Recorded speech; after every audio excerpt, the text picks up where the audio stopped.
Here I have POCO C50 and today I'm going to show you how to transfer files on this device.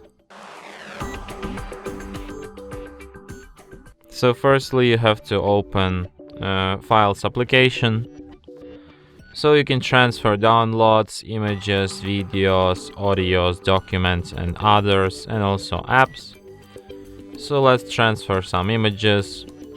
So for example, let's transfer this one and this one. Wait. Okay. Then tap on three dots here. Select if you want to move or if you want to copy. Let's copy them. And select SD card. Then select folder where you want to copy your images. And tap copy here. And after that you will have these images not only on your device but also on your SD card.